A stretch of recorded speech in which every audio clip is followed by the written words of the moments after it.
क्या आप जानते हैं इस पंचमुखी हनुमान जी के मंदिर के पीछे का रहस्य? ये मंदिर है पंचमुखी हनुमान जी का और ये बहुत ही रहस्यमय मंदिर है क्योंकि ऐसा माना जाता है कि यहाँ पर भगवान श्री हनुमान जी महाराज ने 5 मुख प्रकट किए थे। क्या आपको उसके पीछे की कहानी मालूम है? और इस मंदिर को मैं रहस्यमय इसलिए कह रहा हूँ क्योंकि यहाँ पर आज भी वो पत्थर मौजूद हैं जो राम सेतु में इस्तेमाल किए गए थे और यहाँ पर कई बड़े बड़े पत्थर रखे हुए हैं या मैं कहूँ कि तैर रहे हैं जो पानी में आज भी नहीं डूबते। और आज आप भी जाकर इस मंदिर में उन पत्थरों को अपनी आंखों से देख सकते हैं। और ये पत्थर किसी ज़माने में राम सेतु ब्रिज का हिस्सा थे। ये मंदिर बहुत ही रहस्यमय है। चलिए इसके बारे में जानते हैं। नमस्ते, मैं हूं अमन और आप देख रहे हैं क्यूरियस पंडित जी। ये दुनिया का अकेला ऐसा चैनल है जिसमें आपको अलग अलग दिव्य स्थलों के बारे में या फिर मंदिरों के बारे में रहस्य जानने को मिलता है। इससे पहले वाली वीडियो आपने नहीं देखी है तो आप जाकर देख सकते हैं। पंचमुखी हनुमान जी का मंदिर, ये मंदिर है रामेश्वरम में। और रामेश्वरम में आज जब आप अलग अलग मंदिर देखने जाते हैं, धनुषकोडी देखने जाते हैं, तो इस मंदिर के दर्शन जरूर कीजिएगा क्योंकि यहाँ पर विराजमान हैं 5 मुख वाले हनुमान जी। काले पत्थर की प्रतिमा इतनी खास है, इसको देख के ही आकर्षण अपने आप बढ़ जाता है। ये पंचमुखी हनुमान जी के पीछे का रहस्य ये है, ये बात उन दिनों की है जब भगवान श्री राम ने रावण पर आक्रमण किया था। कहते हैं कि इंद्रजीत का जब वध कर दिया था लक्ष्मण जी ने, उसके बाद रावण बहुत बौखला गया था और रावण ने अपने भाई अहिरावण को बुलाया और उससे कहा कि तुम अपनी मायावी शक्तियों से राम और लक्ष्मण को पाताल लोक ले जाओ और वहाँ ले जाकर अपनी देवी माँ के सामने बलि दे दो। ये सुनकर अहिरावण बहुत प्रसन्न हुआ और अपनी मायावी शक्तियों से वो रातों रात राम जी और लक्ष्मण जी को चुपचाप पाताल लोक ले गए। जब हनुमान जी ने आकर देखा तो वहाँ पर राम जी और लक्ष्मण जी गायब थे। हनुमान जी को जब श्री राम और लक्ष्मण जी नहीं मिले तो विभीषण जी ने इस बात के बारे में बताया कि हो सकता है कि अहिरावण राम जी और लक्ष्मण जी को पाताल लोक ले गया हो। ये सुनकर हनुमान जी ने बिल्कुल भी देरी नहीं की और वो पाताल लोक चले गए।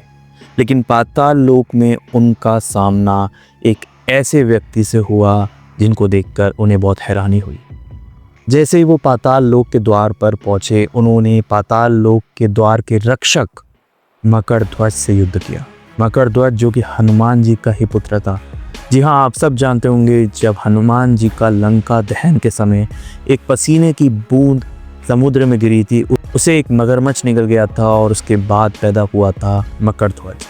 मकरध्वज ने इस बात के बारे में जब बताया और हनुमान जी ने उसको आशीर्वाद तो दिया, लेकिन क्योंकि उनका पहला कर्तव्य था अपने प्रभु को बचाने के लिए, तो हनुमान जी ने मकरध्वज को युद्ध में हराकर वहीं बांध दिया और उसके बाद वो लड़ने चले गए अहिरावण से। ये जो प्रसंग है ये कृतिवासी रामायण में दिया हुआ है और कृतिवासी रामायण के अकॉर्डिंग जब अहिरावण से लड़ने के लिए हनुमान जी अंदर गए तो हनुमान जी देखते हैं कि अहिरावण को हराना इतना आसान नहीं है। वहाँ पर 5 दीप जल रहे थे और 5 दीप जो थे वो अलग अलग दिशाओं में थे और अहिरावण को अगर उन्हें मारना है तो उन 5 दीप को एक ही बार में बुझाना होगा। वही देखकर हनुमान जी ने लिया अपना पंचमुखी रूप जो आज और हम देखते हैं और उन्हें पंचमुखी हनुमान जी के रूप में पूजा करते हैं। इसी कहानी का प्रतीक है ये हनुमान जी की पंचमुखी प्रतिमा, जिसमें बीच का जो चेहरा है वो है हनुमान जी का, दाहिनी ओर है गरुड़ और हयग्रीव, वहीं बाईनी ओर है नरसिंह और वराह भगवान का रूप। इसी वजह से ये पंचमुखी हनुमान जी इतने खास हो जाते हैं क्योंकि इन्होंने रक्षा की थी श्री राम और लक्ष्मण जी की। उसके बाद उन्होंने अहिरावण का वध किया और श्री राम और लक्ष्मण जी को वो दोबारा पृथ्वी लोक पर लेकर आए। इसी कहानी का प्रतीक है ये पंचमुखी हनुमान जी का मंदिर जो कि रामेश्वरम में स्थित है। और ऐसा बताया जाता है कि यहाँ पर ये जादुई पत्थर रखे हैं जो भगवान श्री राम ने इस्तेमाल किए थे राम सेतु ब्रिज बनाने में। ये पत्थर कोई छोटे मोटे पत्थर नहीं है। अक्सर अगर हम देखें तो एक छोटा सा पत्थर भी पानी के अंदर डूब जाता है, लेकिन ये इतना खास पत्थर है जिसके बारे में साइंटिस्ट भी कुछ ज़्यादा जानते नहीं हैं। ये पत्थर बड़े बड़े हैं और आज भी इस मंदिर में रखे हुए हैं, जिनको आप देख सकते हैं पानी के ऊपर तैरते हुए। ये कुछ जाली के अंदर रखे हुए हैं और इस तरीके से कई सारे लोग इन्हें छू कर भी देखने की कोशिश करते हैं, लेकिन यहाँ पर छूना मना है इन पत्थरों को। लेकिन आप अपनी आंखों से ठीक देख सकते हैं, प्रत्यक्ष रूप से देख सकते हैं कि किस तरीके से ये पत्थर इस पानी के ऊपर तैर रहे हैं।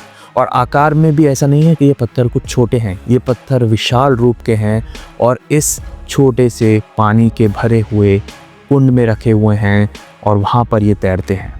ये पंचमुखी हनुमान जी का मंदिर बहुत ही खास है।